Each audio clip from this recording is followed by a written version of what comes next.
Hey guys, welcome to my kitchen. I'm Paul, and today we're going to Japan.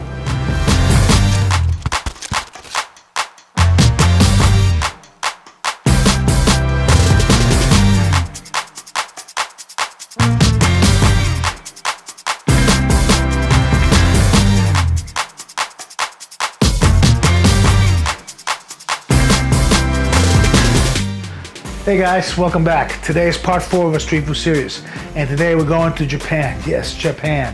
Japan's fast food is sushi and ramen. Imagine that.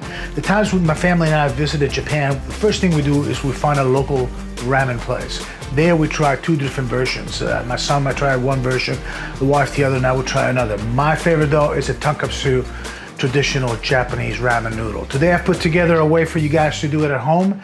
Takes a little patience. It's a couple-day process, but once you have all the ingredients ready, you put them together in a bowl and it is out of this world. Guys, get your stuff and join me. Let's go. In this traditional ramen, we're going to be using trotters, okay? So that's pig feet. That is essential for this type of broth. We're also going to use chicken bones and chicken feet. If you want to avoid the pork, just increase the amount of chicken bones and feet. It will give you a beautiful stock. It won't be traditional, it will still be a beautiful stock. So what we're doing now is doing what's called a wash. So we're gonna go ahead and bring these to a boil, and once they boil, we're gonna let it sit for 15 minutes, and then we'll strain them out and rinse them. We'll actually clean them under running cold water one by one to get rid of any sort of gunk. We call it gunk, but it's actually basically dried blood or marrow that you find in the bones. Okay, let's get a big pot and let's get our bones in there.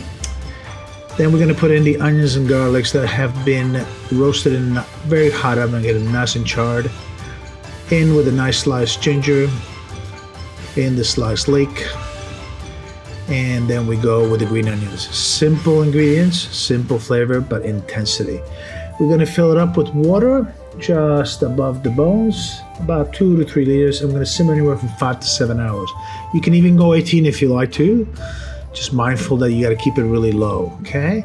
Once the stock is done, you can smell it as soon as you take the lid off. It's absolutely incredible. We're gonna strain out all the bones. We're gonna strain the stock. And once we've removed the bones and strained it, we're gonna strain it again with a cheesecloth. We really want to get any sort of little bits and pieces out. Once that's done, you will put it in a container, seal it in the fridge overnight.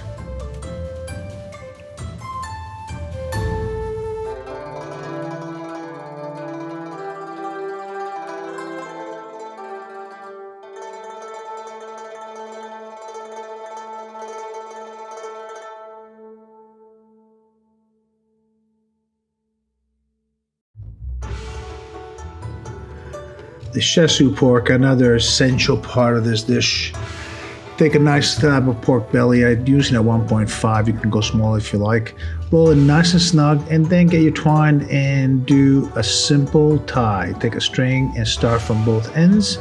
And then once you're done your both ends, you're going to work your way towards the middle, from the middle and outwards.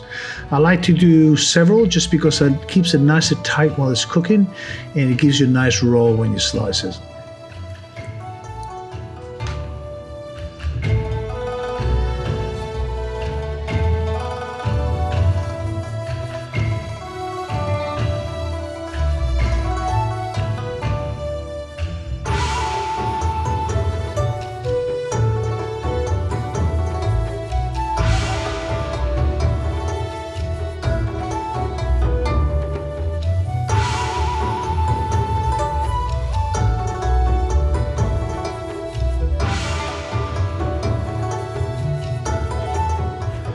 And finally, we're going to do one more time. It's going to be lengthwise. That'll keep it nice and snug while it's poaching in the liquid in the oven.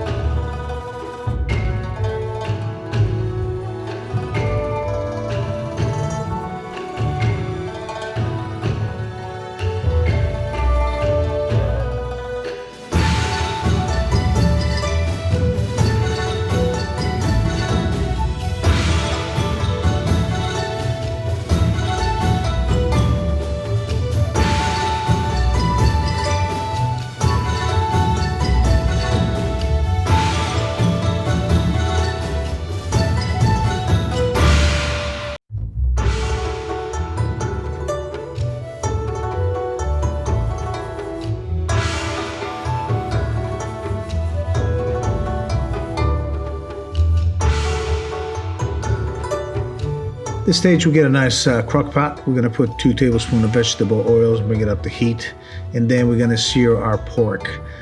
Now we're gonna do all sides of the pork one bit at a time, about 2 minutes per side, so that way it gets nice and seared and caramelized, which is quite important.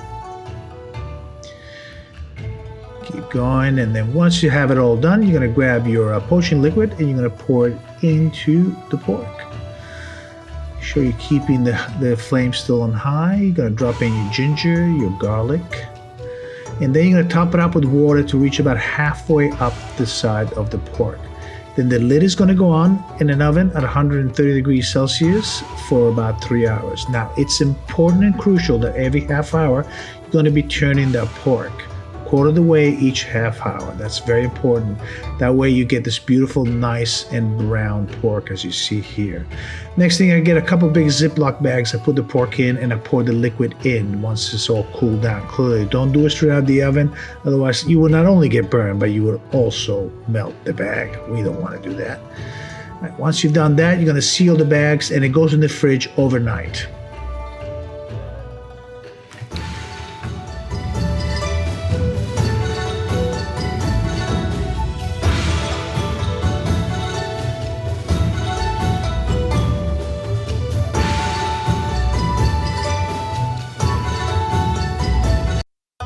Another important ingredient of this dish, it is the soy egg. Beautiful marinated soy egg with a soft center. We will first do what we call the marinade, and we'll be using a bit of garlic and a bit of ginger, along with sake, soy sauce, mirin, and water.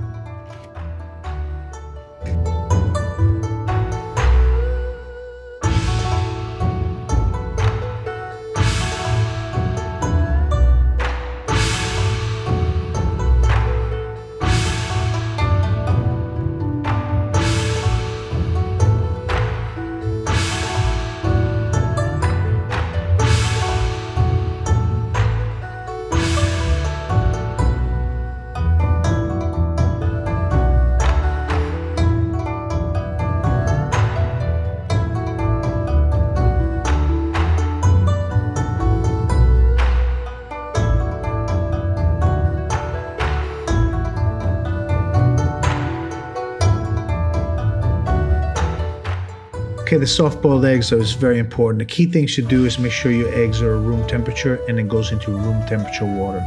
You'll bring that water to a boil. Once it boils, you will set a 4-minute timer.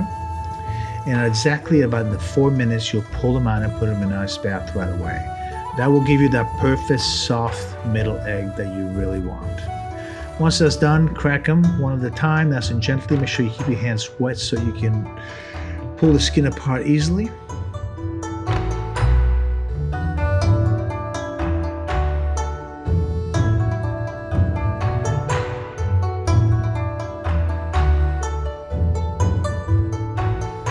Once they're all done, you're gonna pour the liquid in, seal your bag, and put them in the fridge. Now, you shouldn't use them before 24 hours. You should marinate for at least 24 hours, a max of 5 days.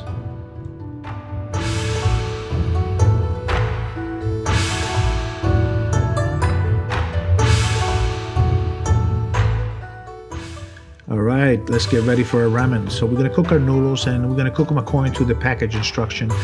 Every noodle is different. I'm using dry noodles, so it'll take a little bit longer. Once they're cooked, we will drain them and rinse them and put them straight into the bowl that we're going to use.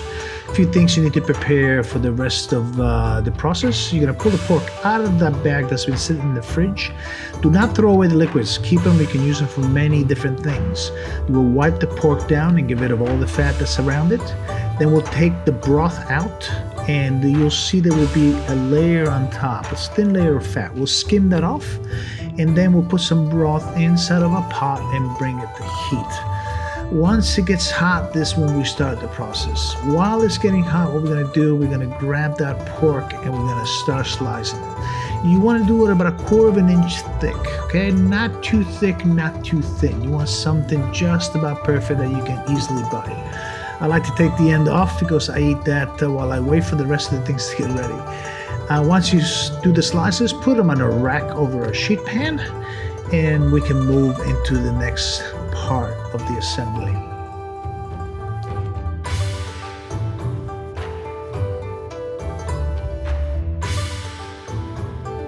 Okay, now we'll bring our mushrooms, and our stock is nice and semi-boiling. We'll drop our mushrooms into the broth to get them cooked. Doesn't take long, anywhere from 40 to 60 seconds, they'll be ready to go.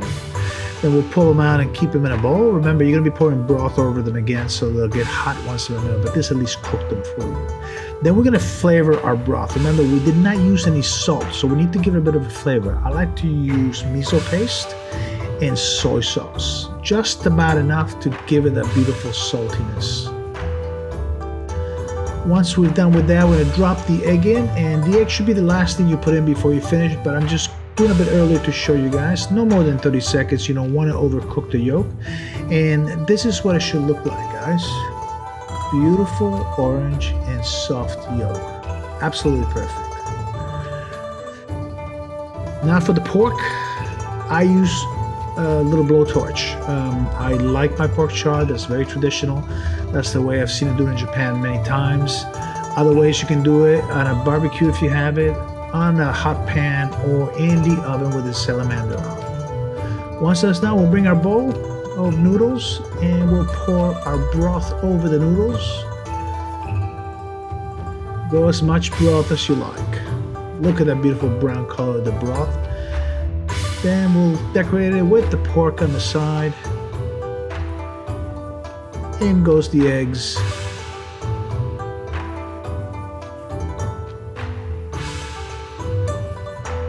Got your mushrooms. A bit of chopped green onions, just the tops. I've cooked down and crispy some garlic and then some of the fat from the pork. I rendered it down to crispy. It's beautiful. And then your nori. And there is your ramen. Can't go wrong with this, guys. Give it a go.